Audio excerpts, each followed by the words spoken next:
Welcome by the podcast about MBT group session. Hmm. Have you ever exploded at a stranger enforcing some really minor rule? Oh, we've all been there. Right. Like you feel a rage so deep, so just completely disproportionate to the situation that you practically want to tear them apart. Or maybe you've actually been on the receiving end of an outburst like that. Which is terrifying, honestly. It really is. And you're just left standing there wondering what on earth you did to deserve such vitriol. Well, today we are looking at a raw, unedited transcript from a real therapy group where a super mundane argument over a cigarette triggered a massive emotional bomb. A literal bomb in the room. Exactly. Yeah. Our mission today is to act as a fly on the wall for you. We're going into a space where true, raw vulnerability happens. We're going to analyze the psychological undercurrents, the invisible forces, and those heavy emotions that dictate how these group members interact. It gets really intense. It does. But before we step into that room, we need to understand the framework here. Because this isn't just, any random support group. This is an MBT group.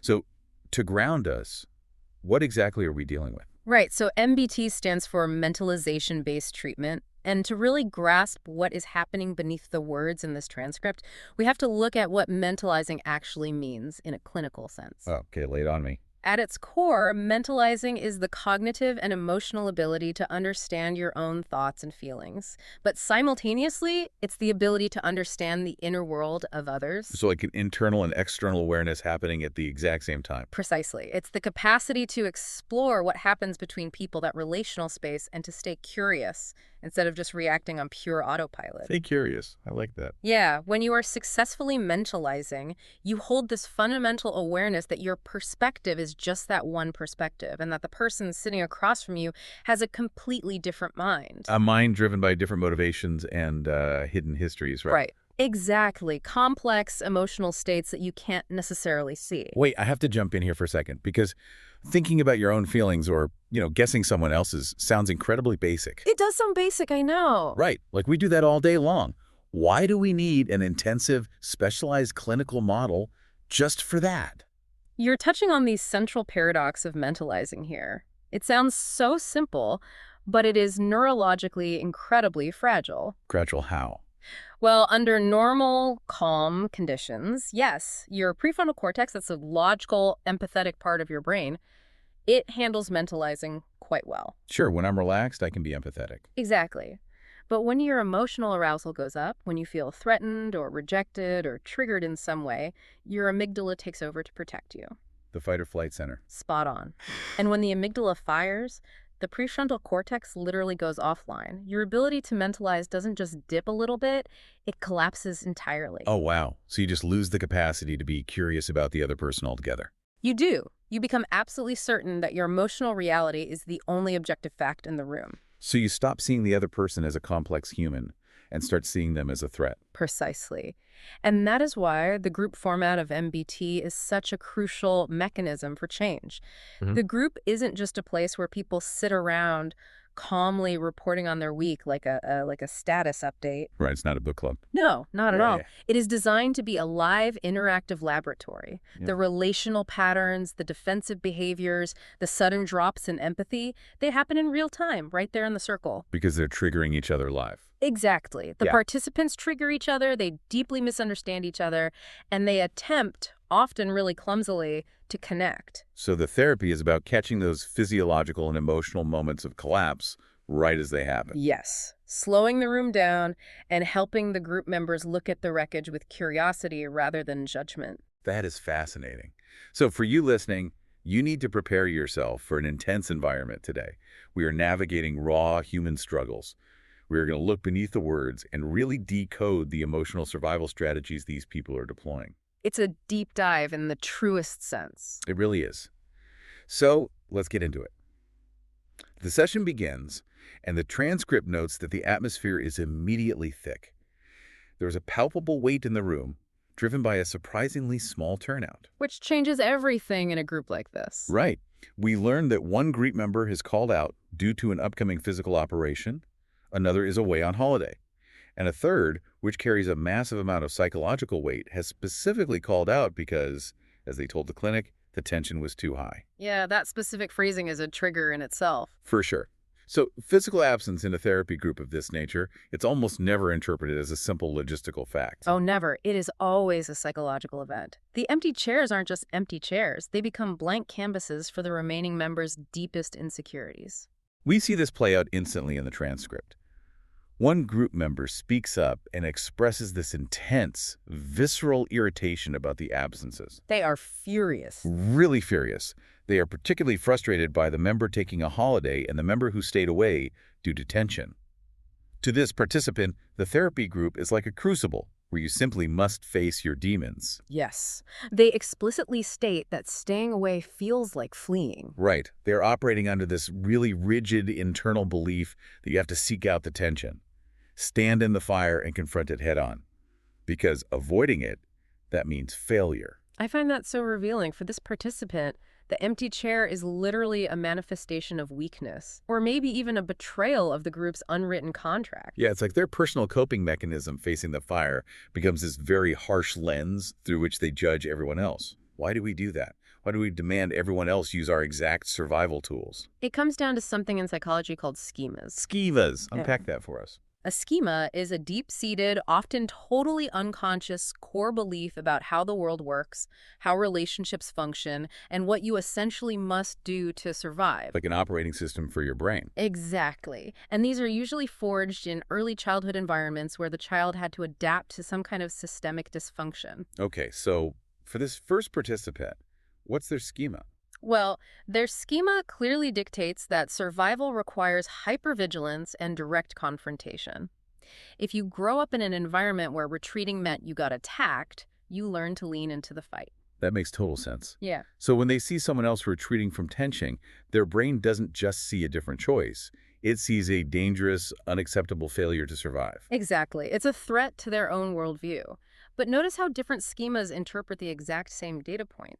Because another participant reacts to the exact same empty chairs, but their emotional reality is entirely different. Right. Another group member chimes in, and their reaction to the person who left because the tension was too high is just devastating to read. It really is heartbreaking. They don't feel aggressive irritation. They feel profoundly abandoned. They describe this sinking feeling of being left behind, interpreting the absent member's actions as a dismissive message. Yeah, they literally use the phrase, "you're on your own." You're on your own. That's so heavy. Yeah. They feel that because this therapeutic journey is agonizing and illogical, the absent member simply checked out and left them holding the emotional bag. This is a textbook example of how a present-day logistical event triggers a historical, deeply embedded wound. Because the absent member was probably just trying to take care of themselves. Exactly. The absent member simply took a step back to regulate their own nervous system. It was an act of self-preservation. But to this second participant, the absence is interpreted as an active, targeted rejection. So this is that collapse of mentalizing you were talking about earlier. Yes, a total collapse. They cannot conceive that the absent member's choice was about the absent member. The narrative they construct in their head is, my pain is too much for you. I am too much for you. Therefore, you left me. Oh, man. It makes me think of like a mobile hanging over a baby's crib. I like that analogy. Go on. You have all these delicate pieces hanging from strings, finding this really fragile balance. And the group dynamic is that mobile. The moment you remove a few pieces, the absent members, the whole structure tips. Yes, the weight distribution completely changes. Exactly. The remaining pieces start spinning wildly, bumping into each other, trying desperately to find a new center of gravity. The gravity in this room is completely thrown off before anyone has even really started talking. That imagery captures the systemic nature of group therapy perfectly. The members who are absent often carry specific, unspoken emotional roles. Like what? Well, maybe the person on holiday was the habitual peacekeeper of the group, or the one who left due to tension was the lightning rod who usually absorbs all the room's conflict. And without them there. Right, without them, the remaining members have to subconsciously absorb and redistribute all that displaced energy. And this is exactly where the therapists have to step in. And their intervention here is so counterintuitive to how we normally communicate. I noticed that right away. How so? Well, the therapist in the transcript, they don't do what a polite host at a dinner party would do. Yeah. Like if you have a dinner party and someone doesn't show up and the guest complains, you smooth it over. Right, you make excuses for them. Yeah, you say, oh, well, they really needed a break, or traffic is terrible today. But the therapists here completely refused to defend the people who were absent. Because if the therapist defended the absent members, they would be invalidating the present member's emotional reality. Oh, I see. Yeah, they would be implicitly saying, your feeling of abandonment is logically incorrect. But as we know, logic doesn't cure a triggered amygdala. Logic is out the window at this point. Completely. Instead, the therapists step in to intentionally slow down the cognitive pacing of the room. They bring the focus right back to the internal somatic and emotional state of the people actually sitting in the circle. Right, the therapist asks the first participant, "Are you still irritated inside?" And they ask the second participant, "How is that for you right now?" Exactly. But wait, I have to challenge that approach just a little bit. If someone in the group is objectively wronging, you say, abandoning the group when you really needed them, shouldn't the therapist validate that you have a right to be angry? It's a fair question. Doesn't focusing purely on the internal state kind of let the absent person off the hook? It's not about letting anyone off the hook, actually. It's about reclaiming agency for the patient. Agency. Okay, explain that. If the therapist joins in blaming the external world, they are reinforcing the participant's belief that their emotional regulation depends entirely on other people's behavior. Which makes them powerless. Exactly. Asking, are you still irritated inside, is a laser-focused intervention. It forces the participant to look at their own emotional machinery. So the therapist is essentially saying, let's not debate their actions, let's observe your irritation. Where is it living in your body? What is it telling you to do? Yes. This is the absolute bedrock of rebuilding mentalization. They are helping the participants recognize that their intense feelings of abandonment are their own internal responses. Born of their own histories. Right. Not objective truths about the absent member's malicious intentions. Wow. Okay, so we have this room already destabilized, already swimming in feelings of abandonment and irritation, desperately trying to find its footing. It's a powder keg. It really is. And this underlying tension acts as the perfect kindling for what happens next. Because when a nervous system is already in a state of hypervigilance, any perceived threat from the outside world is going to be met with a massive, disproportionate reaction. Which brings us to the smoking incident. Yes.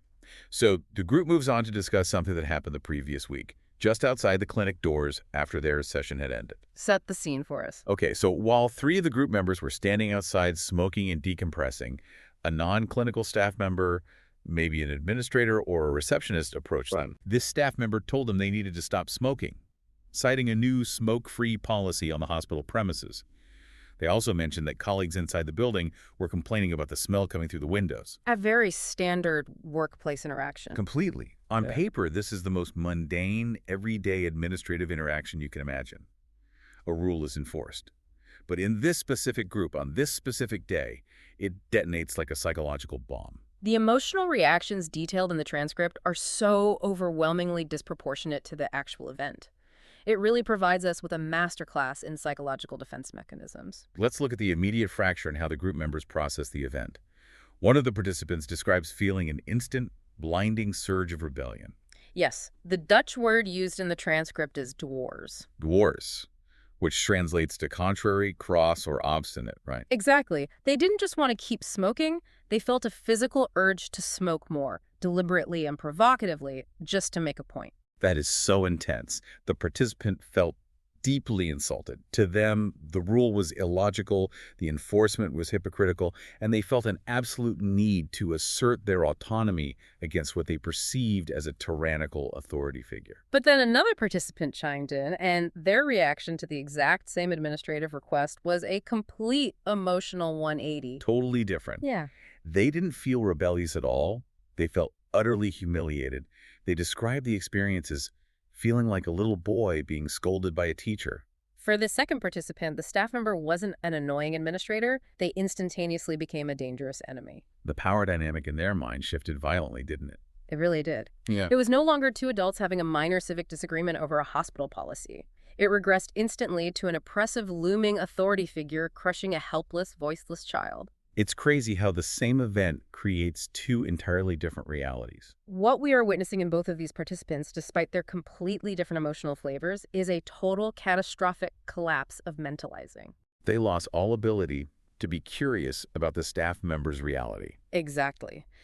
In that moment, outside the clinic, Their prefrontal cortices essentially shut off. They couldn't pause and think, oh, this is probably just a stressed out employee who drew the short straw and was told by their manager to go outside and enforce a deeply unpopular rule. Right.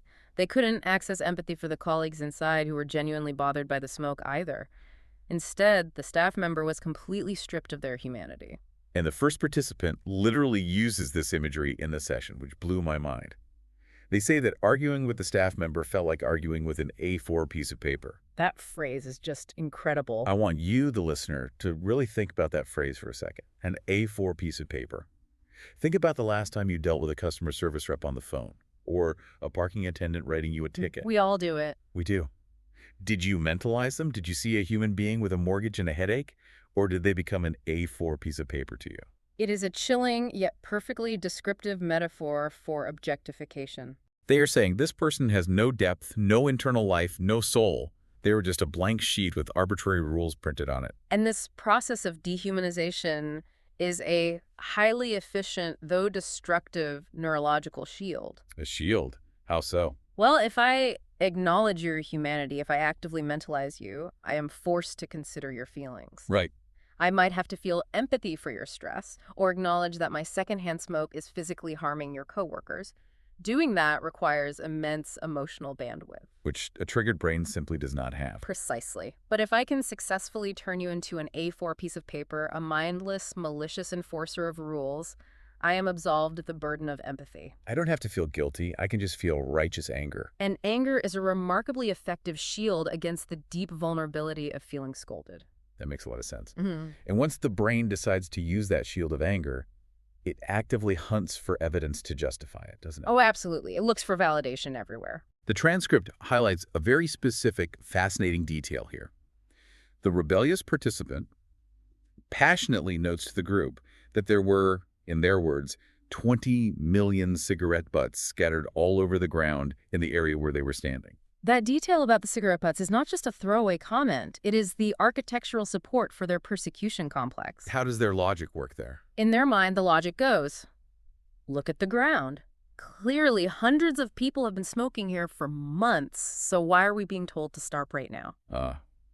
It takes a blanket administrative policy and twists it into a targeted personal attack. Exactly. It feeds the narrative that they are enforcing a rule. They are actively hunting us. Let me stop you there, though, because something about this participant's outrage is really bothering me. What's that? Isn't the participant doing the exact same thing they are furiously accusing the staff member of doing? How do you mean? Well, the participant is enraged that the staff member isn't treating them as human beings, isn't considering their deep emotional need to decompress after a grueling therapy session. But the participant is treating the staff member exactly the same way. Yes. They are treating this worker as a two-dimensional, soulless object. Yeah. It is a complete one-to-one mirror image of objectification and lack of empathy. That is the tragic hypocrisy of trauma-based reactions. Tragic hypocrisy. That's a good way to put it. When we are thrust into a survival state, we ruthlessly demand the exact empathy and understanding that we are, in that very moment, completely incapable of giving to others. Wow. The participant desperately wants to be seen and understood, but absolutely refuses to see or understand the person in front of them. And this is where the therapists have to thread a nearly impossible needle. Because a standard conversationalist would get completely sucked into the content of this argument. Oh, absolutely. If I were sitting in that circle, I'd probably start debating the smoking policy itself. I'd say, well, it is a hospital. They have to care for sick people. You really shouldn't smoke by the windows. Right, you would get pulled into the logic trap. Or I'd take the other side and say, you're totally right. It's unfair they didn't put up a sign first. But the therapists here completely ignore the cigarette policy. They don't touch it. They ignore the policy because the policy is a decoy. A decoy. Yes. It's just the surface level trigger. Yeah. If the therapists debate the rules, they are joining the participants in a non-mentalizing logical argument that completely avoids the emotional pain. So what do they do instead? Instead, they guide the group back into reflection. They ask the participant who felt humiliated, did you feel insulted out there? Does being spoken to like that make you feel like a small boy? So they validate the intense emotional reality without validating the distorted narrative that the staff member is an evil enemy. Exactly. And for the rebellious participant, they ask, what could help you find a middle ground right now? They are actively trying to decouple the participants' hatred of the rule from their emotional reaction to the person. They're trying to breathe life back into that A4 piece of paper and turn her back into a complex human being. That's incredible. They are asking the participants to expand their cognitive capacity to hold two conflicting truths simultaneously. Which are? That the rule might be highly annoying and the enforcement might have been handled poorly. And D, the person enforcing it is just a flawed human being doing a job, not a monster sent to destroy me. And that is incredibly heavy lifting for a brain that is swimming in cortisol. It really is. It takes time. So we have these two participants who are essentially vibrating with rage and humiliation over this incident. But as the session progresses, we uncover a hidden layer to this story. This is where it gets really complicated. Yeah, because there was a third participant standing outside with them during that smoking incident, and their reaction in the moment was entirely different. They were quiet. They stayed completely calm. In fact, they share with the group that they were actually quite proud of themselves for being detached and not losing their temper like their peers did. On the surface, if you were watching this unfold from a window, it looked like this third participant was handling the situation with perfect emotional regulation. Right, they appeared totally grounded. But as they begin to open up to the group, the facade cracks, and we uncover a much older, deeper trauma quietly dictating their behavior. Yeah, they reveal that in that moment outside, their heart rate was actually skyrocketing. But they weren't triggered by the staff member at all. No, they were triggered by their own peers. Exactly. They were watching the other group members escalate into aggressive ranting, and it made this third participant feel profoundly physically unsafe. This introduces a fascinating and really common dynamic in group settings. The external authority figure wasn't the threat. The unregulated, explosive anger of their own peers was the threat. So what was actually happening in their body? This participant's nervous system went into a classic freeze response. When the social engagement system shuts down because the environment is deemed too volatile, the body withdraws. It just shuts down to protect itself. Right. It goes into a state of hypervigilant calmness to protect itself from the unpredictable energy around it. They weren't calm, they were frozen. Wow. But the story gets vastly more complicated because the freeze response was only phase 1. Right. This participant goes on to reveal a delayed explosion. It turns out that a full week after the smoking incident, one of the group members, ironically, the one who was absent today because of tension, retroactively criticized how this third participant handled the situation. That's right. The absent member essentially confronted them and said, "Why didn't you stand up for us out there? Why were you so passive? Why didn't you have our backs?" And that accusation is what finally ignited the powder keg. The participant describes to the group how they went from 0 to 100 in a fraction of a second. The freeze response shattered, and they unleashed a vicious, unrelenting verbal attack on the member who criticized them. They use highly primal language in the transcript, describing an overwhelming urge to mark their territory and physically push the person back with the force of their anger. What makes this section of the transcript so moving is the deep, palpable shame the participant expresses about this explosion now, sitting in the present session. They aren't proud of it at all. No, they aren't boasting about putting the other member in their place. They are horrified by their own loss of control. They realize they went into a total, automatic, blind protection mode. And through the slow pacing of the therapy, they start to trace the roots of this reaction. This was the wildest part to me. They connect this violent need to defend themselves directly to a childhood dynamic with their grandparents. Yeah, the ghosts of their past. They describe growing up in an environment where they were constantly watched, endlessly criticized for every microaction, and where they had to fight back aggressively just to carve out a tiny sliver of psychological safety. It is a profound moment of clinical insight. The participant recognizes that when they screamed at their peer, they weren't actually fighting the group member. They were time traveling. They were fighting the ghosts of their grandparents. When the group member criticized their passivity, the brain didn't process it as a question from a peer. It processed it as the suffocating existential threat of their childhood. And the participant instinctively reached for the only tool they had ever developed in their survival toolkit, an aggressive, overwhelming, scorched earth counterattack. It's tragic, but it makes complete psychological sense. But let me ask you this from the perspective of the other people in the room. If I'm in a therapy group and I ask a peer a slightly critical question, and they respond by verbally annihilating me because of something their grandparents did 20 years ago. It's a lot to handle. Right. Why should I stick around? How does a group survive that kind of blast radius? How do the other members not just become permanent collateral damage to someone else's unresolved past? You're hitting on the absolute hardest part of relational therapy. It requires immense, continuous mentalizing effort from everyone in the circle. The other members have to work just as hard. They do. The group has to develop the capacity to look past the hostility and realize that the explosion isn't truly about them. They have to depersonalize the attack. Which is easier said than done. Oh, incredibly difficult. And the therapists are the architects of this capacity. The second therapist steps in here, and instead of shaming the participant for the aggressive outburst, which would only reinforce their belief that they are fundamentally bad, they completely reframe the behavior. How do they reframe it? They guide the participant to view this explosion not as a moral failure, but as a brilliant, highly adaptive, albeit outdated, survival mechanism. The therapist points out the tragic irony of the defense. Like, the aggressive explosion actually works perfectly in the short term. It absolutely does. You go from 0 to 100, the other person backs off immediately. You are safe. You have successfully marked your territory and stopped the criticism. But the tragedy is that in the long term, it destroys the very relationship you need. You burn the bridge while you are standing on it. Exactly. Once you realize you're fighting ghosts, you start seeing them everywhere. And that realization profoundly shifts the entire energy of the room. You can feel it in the transcript. The aggressive, rebellious, high-octane energy surrounding the smoking incident completely dissipates. The group moves away from fighting external administrative enemies and turns inward. They start confronting the ultimate source of these ghosts, their own families. Right. The third participant, still reeling from the realization about their grandparents, connects this defensive, terrified anger to their current relationship with their younger brother. The participant reveals a deeply painful, ongoing family dynamic. What's happening with the brother? Their younger brother constantly reaches out for help, usually demanding financial support, but absolutely refuses to take any accountability for his own life choices. And the participant just keeps giving. The participant gives and gives and gives, but describes feeling hollowed out, resentful, and exhausted by the demands. Man. And as the therapist gently probed this dynamic, a devastating realization emerges.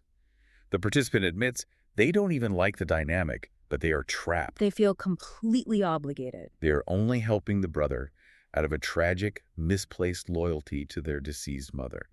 They explicitly state they're trying to finish her work. Hearing that in the transcript was incredibly heavy. It's so sad.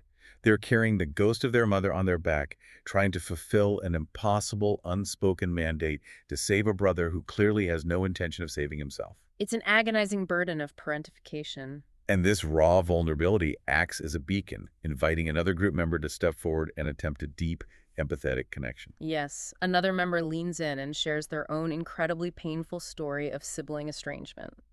They try to validate the first participant's pain by explaining the profound, almost toxic nature of the bond that is forged when siblings survive a traumatic childhood together.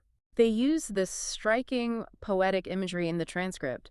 They say that growing up, they and their siblings were fighting the same battles, sharing the same flag of misery. Sharing the same flag of misery. Wow.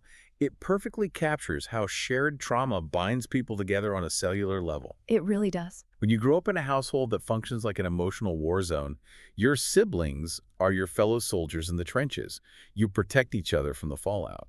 But what happens when the war is technically over and one sibling wants to climb out of the trench and heal, but the other sibling is terrified and wants to stay in the mud? That is the big question. You're describing the core mechanics of traumatic bonding right there. This group member explains the agonizing, guilt-ridden process of eventually having to cut ties with their own siblings. They had to come to the devastating realization that staying in the relationship, trying to pull the sibling out of the trench, simply meant drowning alongside them. They offer a profound level of support to the participants struggling with their brother, validating the terrible, unspeakable choice to amputate a family relationship in order to save oneself. The atmosphere in the room at this point is just thick with grief. It's a heavy, mournful solidarity.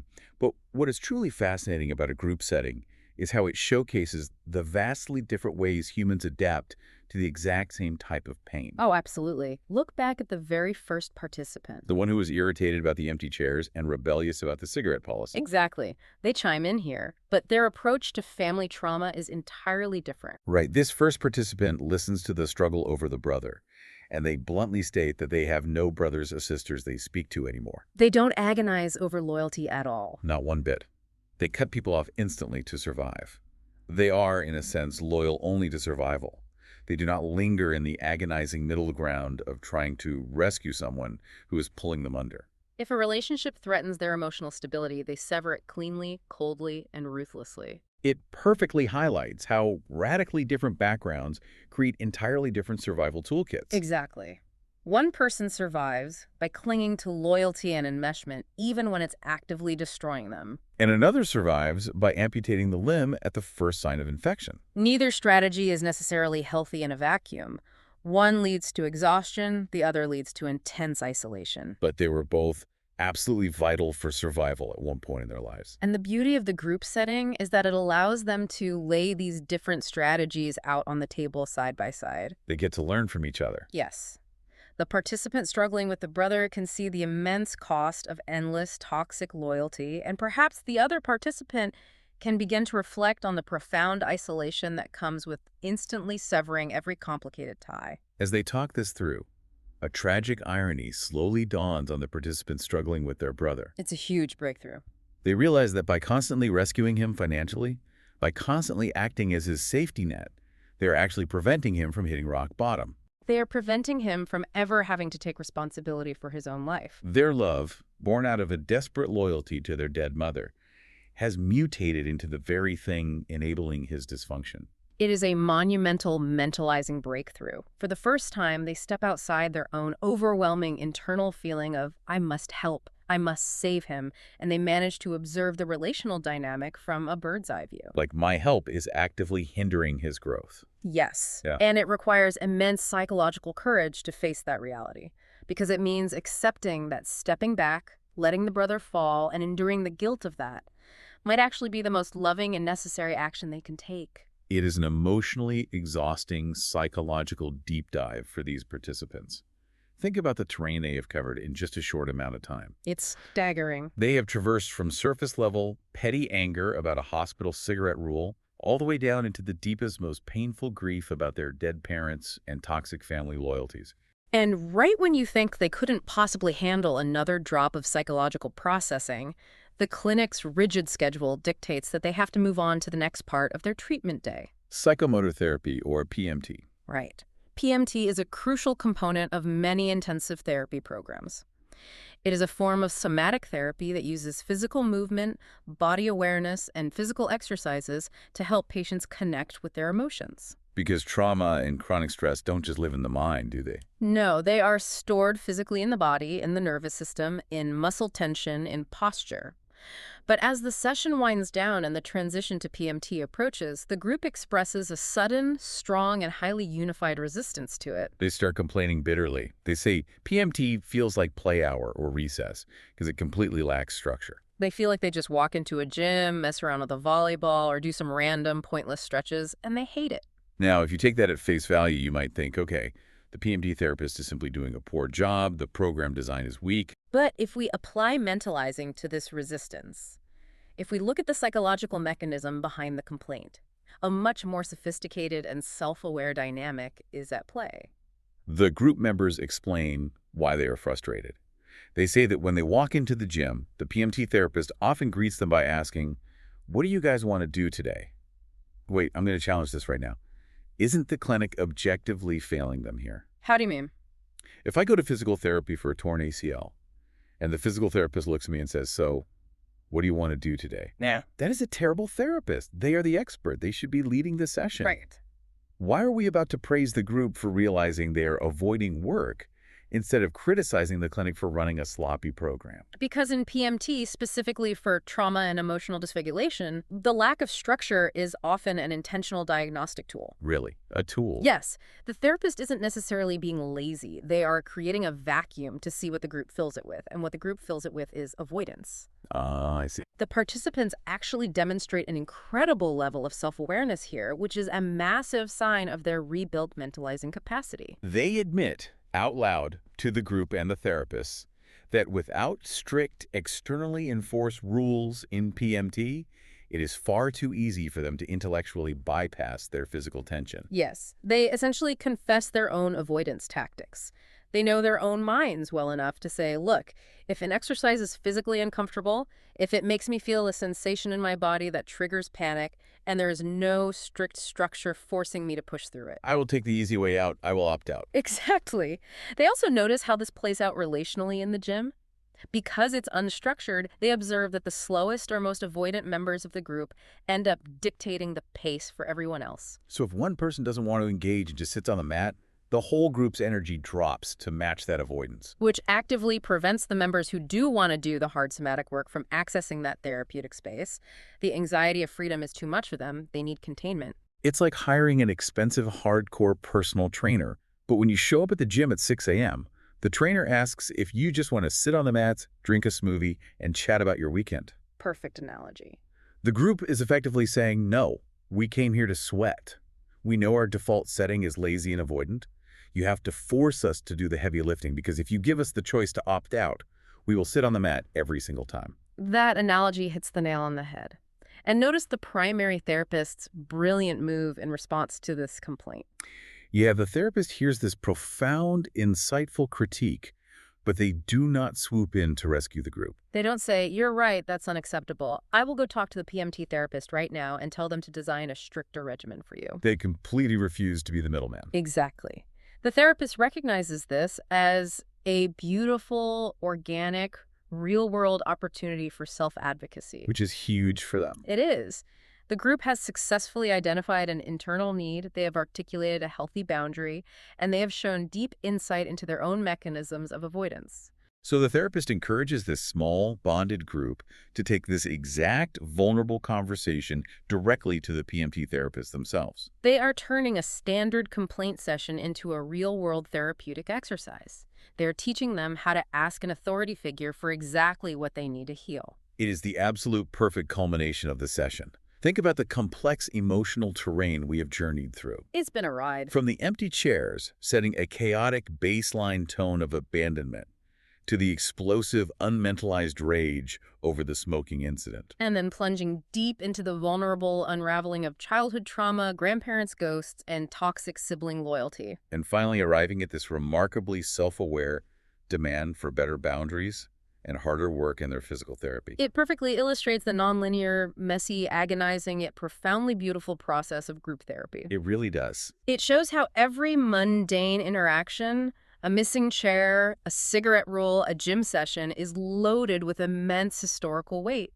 And it shows how the slow, patient, excruciating work of mentalizing can untangle that weight, allowing these individuals to finally see themselves and each other clearly. I think that's a beautiful way to summarize it. As we close out this exploration, I want to leave you, the listener, with a final thought to mull over in your own life. We've talked deeply about reactions today, about anger, rules, and authority. It's a lot to process. It is.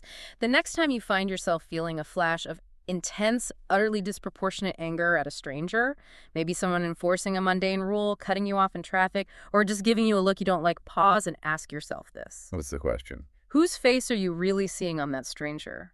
Are you fighting the person standing in front of you, or are you finally screaming back at the ghosts you could never stand up to in your past? Thank you for listening to this group session episode of the MBT podcast. Don't forget to follow us to stay updated on new episodes, where we continue to explore what it means to mentalize within yourself, in relationships, and within the group.